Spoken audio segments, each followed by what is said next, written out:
kwanza nafikiri siku ya Jumapili ambapo kisa hicho kilitokea. Tukawa na mshangao sana ni jinsi gani rais wa jamhuri pengine anaweza rushiwa na pengine rushiwa kitu ambacho kinaweza mdhuru na walinda usalama wako pale. Lakini vile nilivyosema, mtazamo wa kina unaonyesha pengine haikuwa ni hali ya kumrushia rais kile kiatu, ila ni kilimuendea kwa bahati mbaya. Licha ya hiyo, wiki iliyopita pia kulikuweko na visa ambavyo si vya kupendeza vile. Nafikiri tulisema Jumatatu mwakilishi wodi kutoka kaunti ya Homa Bay alipigwa risasi kaunti ya Nairobi. Siku ya Jumatano mbunge wa eneo la Kasipul kaunti ya Homa Bay vile vile akapigwa risasi kaunti ya Nairobi. Na pengine visa hivi ukiongeza na kile tukio ambapo kiatu kilimwangukia rais au kilimlenga rais, basi inawaacha Wakenya katika hali ambayo ni ya wasiwasi kidogo kuhusu usalama sio tu wa viongozi bali pia haswa usalama wa rais wa jamhuri. Na nikawa naona maoni ya watu wengi mitandaoni ya kwamba sasa rais aondoke katika ile tunaita rooftop, atoke katika mikutano ya hadhara ambayo anafanyia juu ya magari. Lakini mtazamo wangu ukawa ni kwamba rais wa jamhuri kuanzia miaka 2000, nafikiri miaka 2002 tangu kulipoanza kuchipukizia magari ya kuwawezesha wanasiasa kusimama juu au wananchi kusimama juu, nafikiri Rais William Ruto mtindo wake wa kisiasa au wa kutangamana na wananchi pakubwa umekuwa ni kwa kutumia ile mbinu ya ile tunasema kutumia sunroof katika magari yake ili kuweza kutangamana na wananchi. Na sioni kama kile kisa ambacho kilitokea kule Kuria kule Kehancha kaunti ya Migori kitamsababisha aweze kubadilisha mwenendo wake au mtindo wake wa kutangamana na wananchi. Nafikiri kufikia kwa sasa rais ashafahamishwa ya kwamba hakuwa mlengwa bali ilikuwa ni bahati mbaya, na nafikiri kama kulikuwa na tashwishi yoyote basi zitashughulikiwa. Niliona jana mikutano ya jana ambayo ilifanyika, niliona kwa kiwango kikubwa kuliimarishwa kuwepo kwa wale askari wa kikosi cha kumlinda rais ambao wako katika magwanda yao rasmi, kwa sababu mara nyingi tunaona wale ambao wamevalia kiraia ndio sana sana humzingira rais pale. Lakini siku ya jana zile kofia nyekundu zilikuwa zinaonekana kwa wingi sana mahali alipokuwa mheshimiwa rais. Naam. Ndio. Kwa hivyo angalau kama kunaonekana kwamba ilikuwa ni bahati mbaya, basi inakuwa ni hivyo. Ndio. Kwa sababu Wakenya walikuwa wamezungumza. Baadhi ya Wakenya wanasema kwamba ni kama ukosefu na utovu wa nidhamu. Lakini kama ni bahati mbaya, basi wakati mwingine kuna kitu huwezi zuia.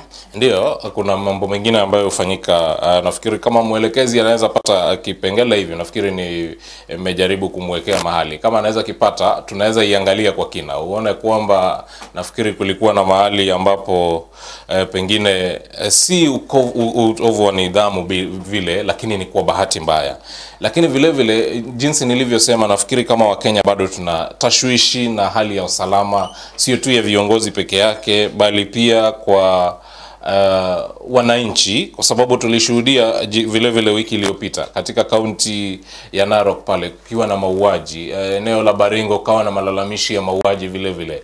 Kwa hivyo suala la usalama bado ni donda sugu katika taifa hili. Nafikiri tulishuhudia kipindi kirefu wakati wake mheshimiwa Profesa Kithure Kindiki kama waziri wa usalama, ambapo pengine hatukuwa na visa ambavyo ni vya kuogofya haswa katika maeneo ambayo yalikuwa yanajulikana sana kuwa na vikundi vya kigaidi. Nafikiri ni changamoto kwake waziri wa sasa wa usalama mheshimiwa Kipchumba Murkomen angalie mahali kuna ulegevu ili akaweze kurekebisha.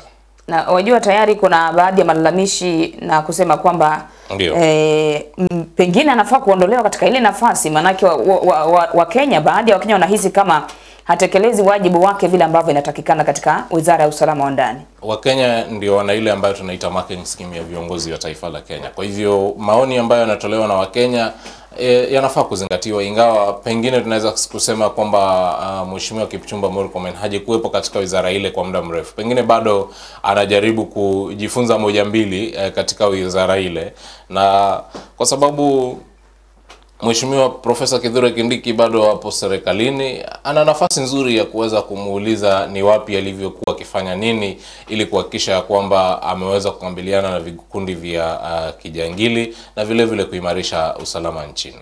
Naam, wajua wewe ni mwanasiasa na wakati mwingine huenda tukasema kwamba kiongozi fulani ambaye amepewa nafasi ya kuweza kushikilia na kushughulikia Wakenya pengine ana muda mchache pale, labda kuna mambo anaangalia, anahisi ni wapi wanafaa kuweka nguvu kazi, ni vipi wanafaa kushughulikia mambo, lakini wizara kama vile usalama wa ndani, wakati wewe uko pale kama waziri unaendelea kuweka mikakati na kujifunza na kuangalia, ili hali Wakenya wanapoteza maisha.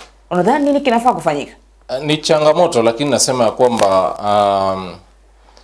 kwa sababu tumeshuhudia utendaji kazi wake mbeleni. Mheshimiwa Kipchumba Murkomen nafikiri akiwa kama waziri wa masuala ya barabara na ujenzi, na vile vile akiwa kiongozi wa wengi katika bunge la Seneti, na sioni kama yeye ni mtepetevu katika kazi yake. Kwa hivyo ndio maana nina hoji ya kwamba pengine anahitaji mwelekeo kiasi, anahitaji kuelekezwa kiasi pengine, kwa sababu amekuwepo pale miezi mitatu iliyopita. Baada ya kuondoka kwake Profesa Kithure Kindiki, Mheshimiwa Musalia Mudavadi alishikilia nafasi ile kwa muda, lakini kwa sasa mshikilizi kikamilifu ni Mheshimiwa Kipchumba Murkomen. Kwa hivyo wajibu ni wake kuhakikisha kwamba Wakenya katika ngazi zote wana usalama wa kutosha, kuhakikisha kwamba usalama wa rais umezingatiwa pamoja na wa viongozi wengine, na hahitaji kuchukua muda mrefu kwa sababu tayari mikakati ya serikali ilikuwepo. Pengine kama amefanya mabadiliko ambayo pengine yanaleta shida katika ile command chain, anafaa kuangalia na kufanya reversal ya zile ya yale maamuzi ambayo alifanya, kwa sababu tuliona katika ziara yake ya eneo la Pwani na vile vile eneo la Kaskazini Mashariki kwamba kulikuwa na mabadiliko ya haraka ya watu wengi kwa haraka. Pengine huenda ikawa mabadiliko yale yamesababisha kuwepo kwa pengo mahali fulani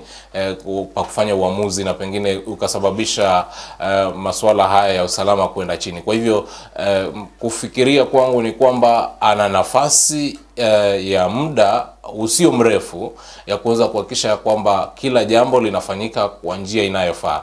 La sivyo nafikiri kuna Wakenya ambao wanaweza kutekeleza pia wajibu ule kikamilifu ikiwa Mheshimiwa Kipchumba Murkomen hataweza kutumiza wajibu ule. Naam, wajua kunapotokea jambo, nadhani hilo jambo pia linasababisha kutokea jambo lingine. Kwa mfano haya mambo ya usalama ambayo tunaangazia hapa yamesababisha kutokea hisia kinzani kuhusu kule kuja pamoja kwa chama cha ODM na UDA. Kwa sababu sijui kama ulimsikia akizungumza Gladys Wanga, gavana wa Homa Bay. Nilimsikia akioje kwamba hawakufanya mkataba wa mauaji, wa kushuhudia mauaji. Nafikiri Mheshimiwa gavana wa kaunti ya Homa Bay ambaye pia ni mwenyekiti wa kitaifa wa chama cha ODM alikuwa pandwa na hisia kiasi, na maongezi mengine pengine yalikuwa kwa sababu ya hisia. Nafikiri ya kiketi zaidi na kuweza kujihoji, pengine anaweza kuwa na mabadiliko ya mtazamo ya jinsi mambo yalivyo, kwa sababu akisema ya kwamba zile hoja ambazo wanatoa wananchi katika mitandao ni kwamba ilipangwa na mtu ili kuhakikisha kwamba kisa cha kuuliwa kwa mbunge wa eneo la Kasipul Martin Were kinaweza kufunikwa, nafikiri kitakuwa ni uongo, kwa sababu wiki ile kabla ya kufariki kwa mheshimiwa au kuuawa kwa mheshimiwa Martin Were kulikuwepo na cheche nyingi mitandaoni kikihoji kwa nini Inspector Generali hajaweza kumnasa na kumweka mbaroni mbunge huyo wa eneo la Kasipul kwa sababu ya visa ambavyo vilikuwa vinatendeka katika eneo bunge lake. Kwa hivyo itakuwa si vyema kwa kiongozi ambaye pengine bado ni kiongozi wa eneo hilo wanalotoka waliokuwa wanalalamika kuonekana kumtetea yule ambaye alikuwa anashtumiwa na wakazi wa hiyo kaunti kwamba ameshiriki mauaji ya takriban watu wasiopungua 15 katika eneo bunge lake. Ni wakati ambapo mheshimiwa gavana alistahili kuwa makinifu zaidi katika maneno yake. Ndiyo alisema ya kwamba kama kiongozi huwezi kuwa na uungwaji mkono wa 100%, 100, lakini vile vile malalamishi ambayo yanatolewa na wananchi hayawezi kuwa yamechochewa na wanasiasa kinzani kwa sababu ya kusababisha mauaji ya mtu fulani, kwa sababu yale pia ni malalamishi ambayo yanaonyesha ya kwamba kulikuwepo na mauaji. Ikiwa alihusika marehemu Were au hapana ni jambo lingine ambalo polisi wanahitaji kufanya uchunguzi na kuweza kutoa mwelekeo. Lakini kwa mheshimiwa gavana kuzungumza na hisia licha ya kutokuwa na malalamishi ambayo yalikuwa yametokea kwa wakazi wa kaunti ya Homa Bay, wakazi wa eneo bunge la Kasipul, nafikiri alikuwa amekosea kidogo na pengine tutasema ni kupandwa na hisia. Naam. Ndiyo. Kwa hivyo kama viongozi pia tunafaa kuangalia kile ambacho kinazungumziwa sana na hawa wananchi. Bila shaka. Kwa sababu kuuliwa kwa kiongozi tunaweza tukasikia katika vyombo vya habari kwamba kiongozi ameuawa, amefariki, amefanya nini, lakini huyu mwananchi wa kawaida ambaye pengine hawezi kuangaziwa na huenda maisha yake pia yamechukuliwa na mtu ambaye ameweza kusababisha maisha yake yakaweza kuondoka ulimwenguni pia. Ndiyo, mara nyingi wabunge tuna wabunge kutoka maeneo bunge tajika ni mabunge 290, wale ambao wamechaguliwa kama wabunge wa kike 47, hao ni 300 takriban 345 pamoja na maseneta 48. Kwa hivyo tuna takriban wabunge wasiozidi 400 ambao kwa wakati mmoja kila mwananchi anaweza akawajua katika taifa la Kenya. Lakini wale wananchi waliompigia kura mheshimiwa marehemu Martin Were katika eneo bunge la Kasipul, pengine mimi na wewe tunaweza wajua wawili, pengine msaidizi wake mbunge na mwingine, lakini wananchi wengine wote takriban 1200 walioko katika eneo lile bunge hatuwezi kuwajua. Kwa hivyo wanapopoteza maisha yao na inajulikana au inasemekana kwamba mikono ya viongozi inahusika katika mauaji yale, wakati mwingine kama wananchi, kama viongozi, inapaswa tuweze kuangalia kwa umakini na kuhakikisha ya kwamba malalamishi ya wananchi yameweza kushughulikiwa. Naam, na kuhusiana na hilo swala, jana tukawa tunazungumza na baadhi ya wananchi kuhusu uhusiano uliopo kati ya wapiga kura na viongozi waliochaguliwa. Ndio.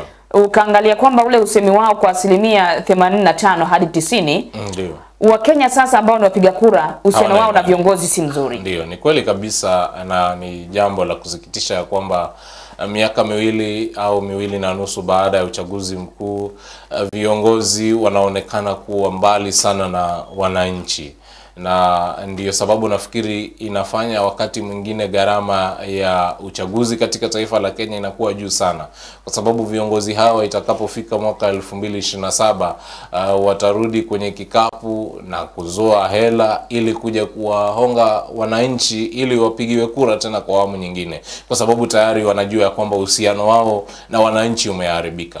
Kuna viongozi ndio ambao wameendelea kubuni uhusiano mwema na wananchi na wapiga kura, na pengine hawa watakuwa na kazi rahisi ifikapo mwaka 2027, lakini kwa wengi wa viongozi 70% pengine huenda wakawa na wakati mgumu sana, na ndiyo maana tutashuhudia ongezeko la utumizi wa pesa na hongo katika chaguzi, jambo ambalo linatoa ile ambayo tunasema ni integrity ya uchaguzi mkuu, kwa sababu tunapata viongozi wasiostahili katika nafasi zinazohitaji watu ambao ni watendaji kazi na wafanyikazi wa wananchi. Naam.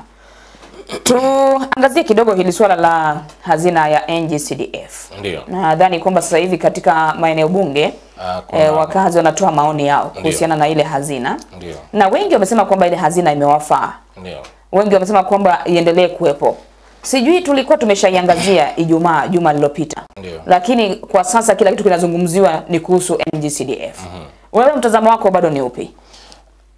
Nilivyosema, kuwepo kwa katiba mpya, katiba ya mwaka 2010, kulitazamia kwamba rasilimali zinazotoka katika serikali kuu kuingia katika serikali za ugatuzi zitapitia katika serikali za kaunti. Kwa hivyo huo ndio mtazamo wa kikatiba. Majukumu ya kikatiba yaliyopewa wabunge ni utunzi wa sheria, ile ambayo kwa kimombo tunasema legislation, kisha kuna oversight ambayo ni angalia jinsi serikali inavyofanyia wananchi kazi na kisha uwakilishaji. Katika majukumu hayo matatu makuu ya ubunge, hakuna mahali kuna ingiliana na mtazamo wa uendeshaji wa hazina ya maendeleo katika maeneo bunge. Kwa hivyo nafikiri ni jambo ambalo ni kama upanga ambao unakata sehemu zote, kwa sababu kwa pande moja majukumu yale ya mbunge yanafaa kusalia hivyo kwamba yeye niangalie utendaji kazi wa serikali iliyoko mamlakani, ikiwa ni serikali kuu au serikali ya kaunti kama ni bunge la seneti. Pili, kuwawakilisha wananchi wake katika kufanya maamuzi makuu yanayofanyika katika bunge la taifa au bunge la seneti. Na tatu, utunzi wa sheria. Basi itakapofika kwamba wabunge hao wanajitungia sheria ili kuhakikisha kwamba wana hela ambao pengine zinawafanya kuonekana kuwa karibu na wananchi ili hali hawako karibu na wananchi, nafikiri ndio makosa yanapotendeka. Lakini je, hazina hii ya NG-CDF iondolewe?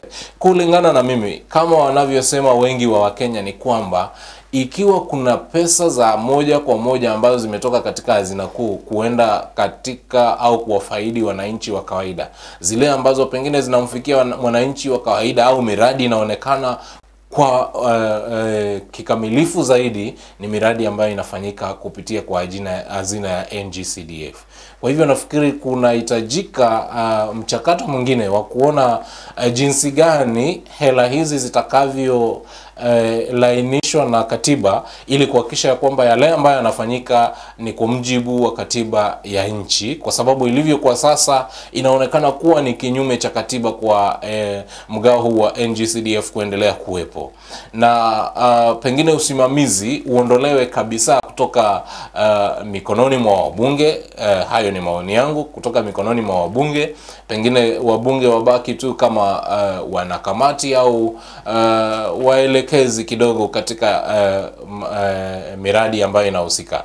Jambo lile ambalo ni la kusikitisha sana ni kwamba utapata 90% ya miradi inayotekelezwa kupitia NG-CDF inapeanwa kwa wale ambao ni marafiki wa mbunge husika au wale ambao ni jamaa na marafiki. Miradi mingi au hela nyingi zinatumika katika kuwafaidi mbunge husika na wale ambao wako karibu naye, ili kuhakikisha kwamba tu wao ndio wanafanya zile kandarasi. Lakini ikiwa kutafanyika mbinu kuhakikisha kwamba mradi huu au hela hizi bado zinasalia katika eneo bunge, tuseme kutoka katika kama hela za serikali kuu katika maeneo bunge, lakini iwe na mbinu badala ya kuweza kuhakikisha kwamba haitumiki kwa njia za kisiasa. Hela zile ndio zisalie, lakini zisitumike kwa njia ya kufaidi walioko katika nafasi za ubunge kisiasa, ila hali yule mwananchi hapati faida inavyotakikana. Lakini tukiangalia kwa mapana na marefu, hela hizo za mgao wa NG-CDF ni muhimu sana katika aswa ukuaji na utekelezaji wa mipango na miradi inayohusiana na elimu na miundo misingi katika maeneo bunge tofauti tofauti katika taifa la Kenya. Naam, nadhani kwamba tukilizungumzia hili swala, ndio juma lililopita kulikuwa na mapendekezo fulani, kwa sababu alikuwa amezungumza kinara wa chama cha ODM Raila Odinga kuhusu NG-CDF na kuhusu pesa za ukarabati wa barabara. Ndio. Unadhani kwamba kwa sababu baadhi ya Wakenya wanasema kwamba pengine NG-CDF isalie lakini usimamizi wake ufanywe na serikali kuu, ama kuna baadhi pia wanasema pengine ipelekwe katika ofisi ya gavana. Ipelekwe katika ofisi ya gavana, na hivyo ikipelekwa katika ofisi ya gavana ni kumaanisha kwamba tunasema hela hizi zipelekwe katika wodi ili zikaweze shughulikiwa kutoka maeneo ya wawakilishi wodi. Kwa sababu hela zinazotoka katika ofisi ya gavana zinafanyiwa oversight na wawakilishi wodi. Hela zinazotoka katika National Treasury ama katika Exchequer zinafanyiwa oversight na wabunge. lakini tunapata ya kwamba kwa sasa wabunge badala wafanye oversight, hao ndio wanazozitumia zile hela ambazo zinatoka katika serikali kuu.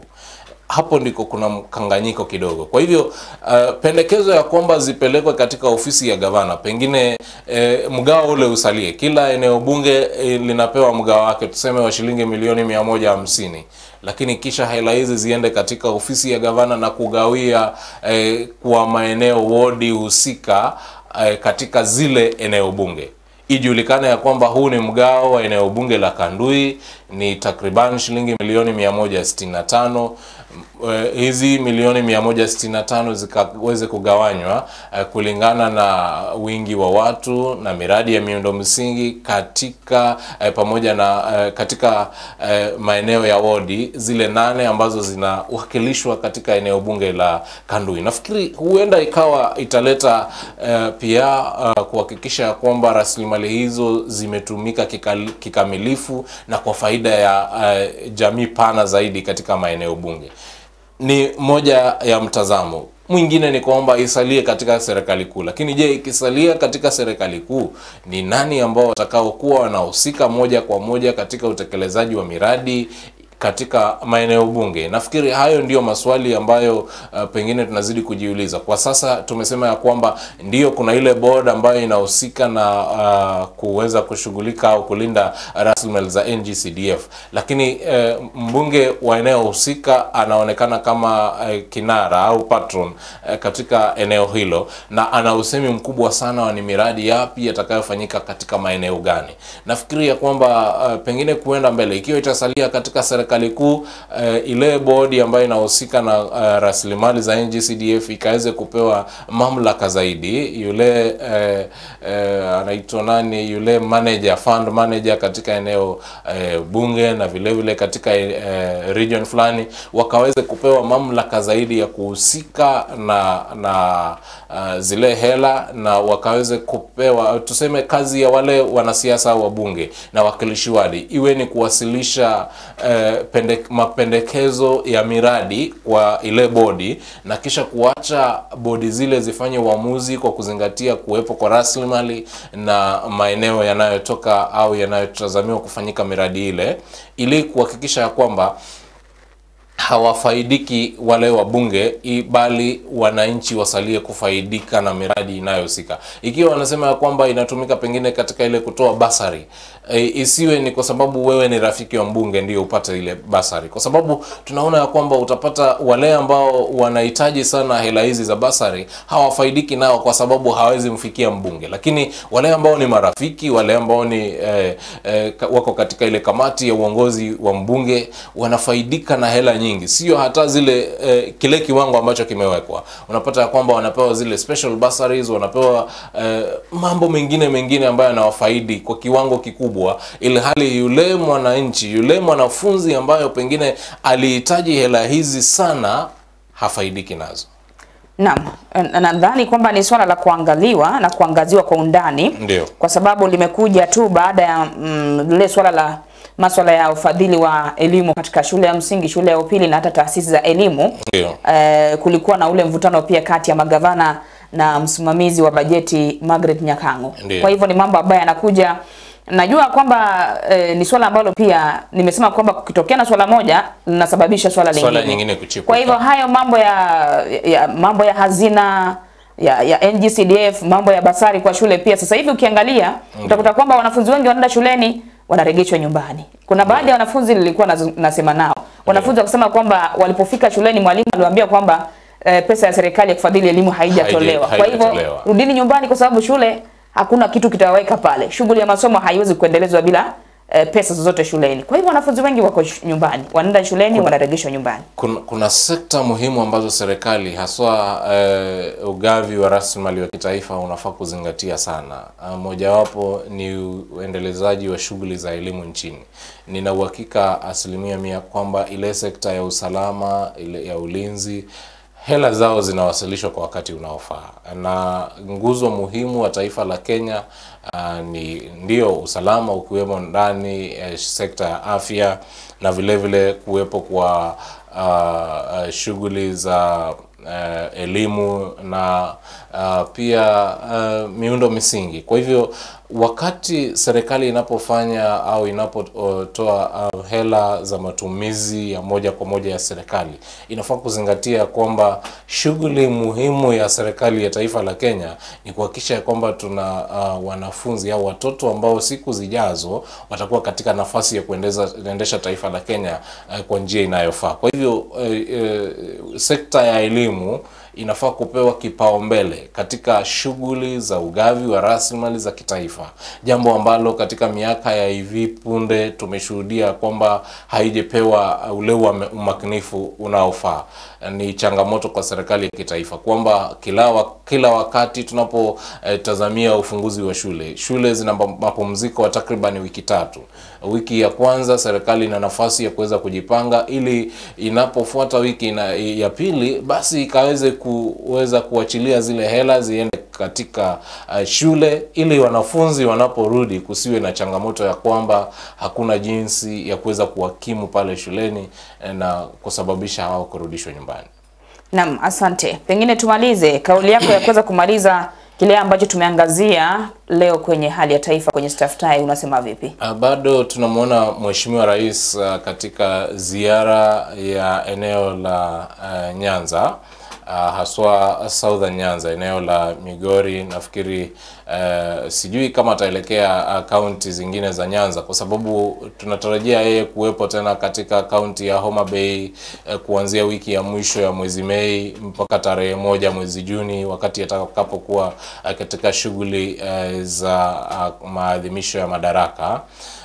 Tumemwona akirejea hapo takriban miezi 3 baada ya kuwepo katika ziara ya kaunti za Nyanza, ingawa wakati ule hakuweza kutembelea kaunti ya Migori, lakini kwa sasa tumeona amekita mizizi sana katika kaunti ya Migori, na nafikiri atakuwa anahitimisha shughuli zake huko katika kaunti ya Migori siku ya leo. Kile ambacho tunahitaji kama wananchi, tumeshuhudia kwamba hapo siku ya Jumapili nafikiri wale viongozi wa upinzani wanaoongozwa na naibu wa rais aliyetimuliwa Rigathi Gachagua na makamu wa rais mstaafu Stephen Kalonzo Musyoka, na hivi majuzi wakaungana au kuweza kupigwa jeki na kuwepo kwa aliyekuwa waziri wa mambo ya usalama Daktari Fred Matiang'i, na jana tukamsikia rais wa jamhuri akisema kwamba wanaketi wakizungumza, lakini ajenda yao imekuwa moja ya kwamba Ruto must go, na anauliza ikiwa hiyo ndio manifesto ya kikundi kile. Ni changamoto kwao ya kwamba tunapofikiria kwamba tunahitaji mabadiliko katika taifa, je, yale mawazo ambayo tuko nayo ya kuleta mabadiliko ni mabadiliko ya individuals au wale ambao walioko katika mamlaka, au ni mabadiliko ya ideology? Nafikiri haya ni mambo ambayo tunahitaji kuzingatia sana, kwa sababu ukiangalia muungano huu unajiuliza, je, ikiwa Mheshimiwa Rigathi Gachagua hangebanduliwa mamlakani, bado angekuwa na muunga mkono Rais William Ruto, au Rais William Ruto amekuwa mbaya kwake kwa sababu alitumuliwa mamlakani kwa kile ambacho kilidaiwa ni ukosefu wa nidhamu na kutounga mkono miradi ya serikali? Je, Daktari Fred Matiang'i ndiye mtu ambaye ataleta mabadiliko katika taifa la Kenya? Katika utendaji kazi wake ndiyo kama waziri wa mambo ya usalama na vile vile mambo ya elimu na teknolojia, tuliona kwamba kuna maamuzi makuu aliyoyafanya wakati ule ambayo pengine yanamweka katika nafasi ya kuonyesha kwamba huenda akawa mtendaji kazi, lakini vile vile kulikuwa na dosari kubwa sana katika wizara ya usalama, hasa kuhusiana na malalamishi tuliyoko nayo kwa sasa ya kwamba kumekuwa na visa vya mauaji ya kiholela. Visa hivyo vilishuhudiwa sana kwa kati ya mwaka 2020